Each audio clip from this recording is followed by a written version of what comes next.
The most important thing to learn in crochet is how to hold your yarn and how to hold your hook, so that you can make stitches that are roughly the same size.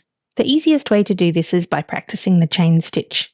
And if we're practicing, we may as well make something useful, like this soap bag, a water bottle cover, and I'll show you how to adjust the pattern so you can make it in a larger size, as large as you like this bag that's full of little amigurumi for the next project.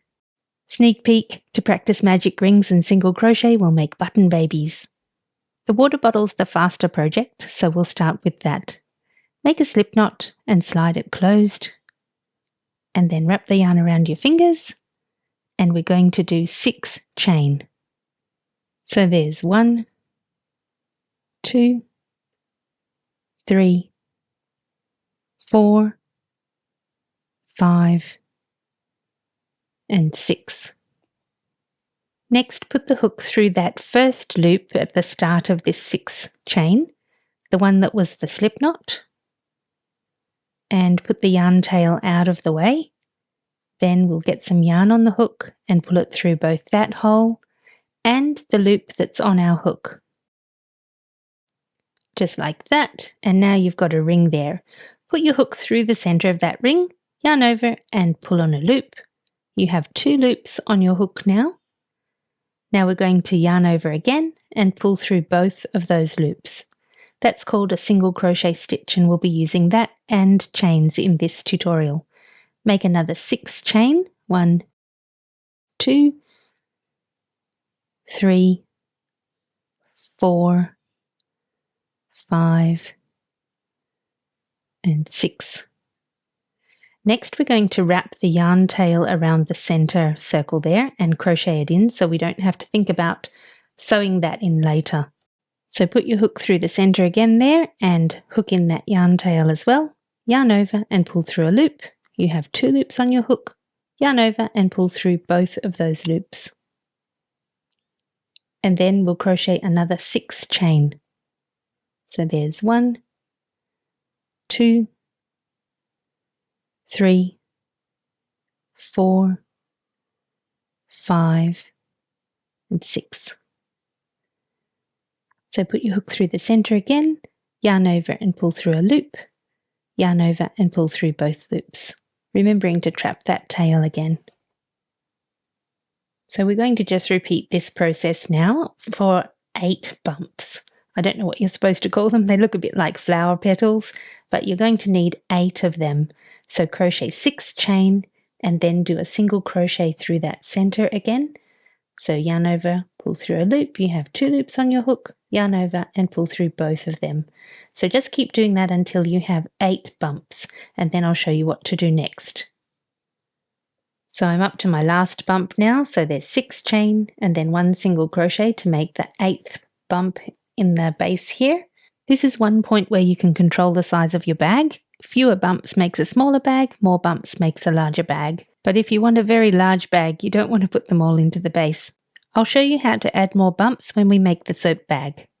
So count all of your little petal bumps here and make sure you have 8. Then snip off your yarn tail and we'll move on to the next round. For round 2, we're going to crochet 6 chain and then start crocheting into the little bumps that we've created in the first round. So do 6 chain, and then we're going to crochet into the top of that bump. So put your hook through the center there, pull on some yarn. You've got 2 loops, now pull on some yarn and pull through both of them, and we'll do another 6 chain. So it's quite a simple process from now on. It's just 6 chain and then crochet into the top of the next bump. So here's the next bump. Put your hook through the center, pull some yarn through, then pull some yarn through both of those loops, and then do another 6 chain. Make sure you don't miss any of the bumps. They're quite easy to miss as you're crocheting around. They can hide behind the other bumps. So make sure you're getting into the next bump around each time. So there's another one. Keep doing that until the end of round 2. The last little bump in round 2 goes into the little bump that we used to step up into round 2. So do your normal 6 chain and then do a single crochet into that bump we used to step up. After you crochet that single crochet stitch, check and make sure you haven't missed any bumps, and then we'll continue with round 3. From now on, for this particular bag, you don't need to do anything different. You just keep crocheting. You don't need to count rounds or anything like that. Keep crocheting 6 chain and then a single crochet in the top of each bump until your bag has reached the length that you want it to be. I've gone ahead about 4 rounds now, and you can see that the flower petals are starting to squash together. That's exactly how it's supposed to be. You can see that it's starting to form a cup, and this is a checkpoint for you. Check here to make sure it's fitting around the bottle you're making it for. If it fits well, just keep crocheting now until it reaches the length you need. When it's long enough to cover your bottle, the easiest way to find which is the stitch to end on is to find where we stepped up to round 2. Then you find the diagonal line that comes from that one as you step across each row. I hope you understand what I'm saying here. Just find that diagonal line, and that's the one you'll need to end with to make it a nice even length all around. The last chain bump we're going to make will go across that diagonal that you just found, and instead of doing 6 chain, we'll only do 4 chain. Then we'll do a single crochet as usual in that space, and we're going to do an edge all around the top of just single crochet stitches. So first of all, we're going to do 4 single crochet stitches for the rest of that half a bump that we're working into. That's the same stitches we've been using all the way up in the top of each bump, and we're going to do them side by side now all across the top. So in the next bump there were 6 chains, so we're going to do 6 single crochet in the top of this. And we'll do 6 single crochet in the top of all of the other bumps across the top until we get to that short 4 chain stitch that we used to join the 2 top parts together. So we're up to the little half bump now, and it has 4 chain. So we'll do 3 single crochet stitches here, and then we'll do a slip stitch into that first single crochet. So if you see here, we'll put the hook through that first single crochet there, yarn over and pull through a loop, and use that loop to pull through the other loop on the hook as well. That's called a slip stitch. Next, pull a long yarn tail, longer than I've done here. I did it too short, and we'll use that to end off. Thread your yarn tail through a needle. I've used one that's a little bit too big here. A smaller one would be easier to use. And then we're going to go through the next stitch after the one we used for the slip stitch. So there's where we went through the slip stitch. Go into the next hole and go through both the front and back legs of that loop. Pull the yarn through. Then you need to sew back down through the loop that this yarn is coming out of, and also through the little bump, the little stitch straight below it.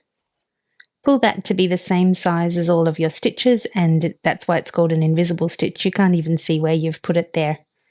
Then you need to hide the yarn tail in a way that it won't come undone. This is where my needle was too big. It doesn't really fit there, so hopefully you're using a smaller needle than this. What I did next was to go through the back of all of those single crochet stitches all the way to the end of this loop. So just go under as many as you can and pull it through, and then keep going until you reach the end of that bump there.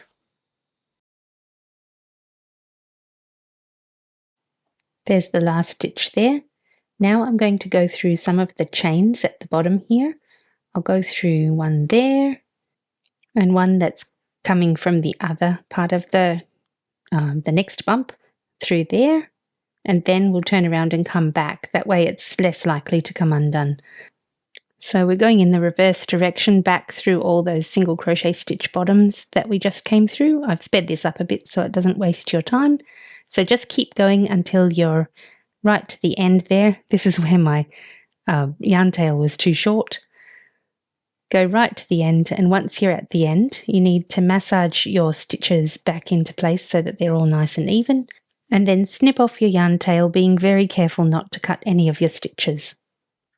The last thing to do is to make a nice long chain for the top of your bottle holder. You can make it as long as you like. If you want to have a crossbody bag, then you'll need to make a very long chain. I'm going to make a short chain this time to have it long enough to hook onto a bag or a backpack or onto someone's belt. Test the length around the bottle to see if you're satisfied, but just remember that some of the length of the chain is going to be taken up with the knot that you create. When you're satisfied with the length, cut off a yarn tail and pull that yarn through the last loop. Then we need to thread it through the top of the bag. I'm going to go through the second layer of bumps around the top of the bag. I don't want to make a frilly top here because it will get in the way of the person trying to use the bottle to drink from. If you want it to be a frilly top, then go maybe the third or fourth layer down, but I'm just going to go around every loop here, straight across in the second from the top. When you go through the last hole, align both of the ends of your chain and tie them together in a nice strong knot, and then snip off the ends. Be careful not to snip too close to the ends, or you might have a little bit of unraveling happening there, and you don't want that. Congratulations, you've just finished your cute little bottle holder. Hopefully your chain stitches are getting much neater now. In the next part, I'll teach you how to change the size of the bag. The soap bag takes longer to make because we're using a finer yarn. For this soap bag, I used a size 0 or lace yarn and a 2.3mm hook. In order to make a larger bag, there are two main differences between this soap bag and the water bottle bag. The first one is this first round. In this round, instead of doing 8 bumps, we'll do 10 bumps. Make sure you count them when you've done the 10 bumps to make sure you haven't missed any, and also make sure you don't miss any as you're crocheting in the second round. The second and third rounds are the same as for the water bottle. You just make 1 bump for each bump below. We start adding bumps in the fourth round so that we can increase the size of the whole project. The way to do that is to put an extra bump in every second bump of the previous row. So here's the first single crochet into the first bump, do 6 chain, and then do another single crochet into the same bump as before. This way we're creating an extra bump here. The next bump is the same as the previous rows with just a 6 chain and a single crochet into that bump without making an extra bump there.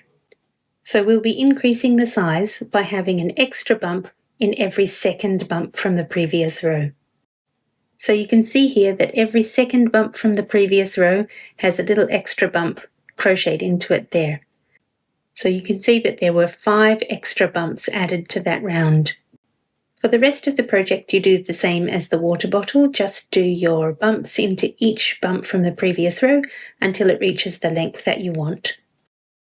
For the water bottle bag, we did a plain edging at the top. If you want to make cute little pickets at the top, make 3 single crochets and then do a 3 chain. So here's 3 single crochets, that's the third one, and then I'll do a 3 chain. So 1, 2, 3, and then do 3 single crochets. A regular picket stitch does have one more step, but as a beginner, don't worry about that. If you do these all the way around the top of your bag, you'll get a very cute look at the top, like on this blue soap bag. I wanted my soap bag to look really cute, so I went down to the 4th layer of bumps and threaded the tie around through those. Soap bags are great for stopping your soap from getting gluggy in the shower, but they're also great for gifts. When you make larger bags, make sure the base fits around the whole distance of whatever you're making it for. It also stretches quite narrow, so it doesn't matter if you make it a little bit too big as long as it's big enough to fit around what you're making it for. In the soap bag, I taught you how to increase stitches in the 3rd row. In my toy bag, I increased in the 3rd, 5th and 7th rows. I also put 2 drawstrings on this bag as opposed to the 1 drawstring on the soap bag. Check out my next tutorial for beginner-friendly amigurumi projects to practice basic stitches.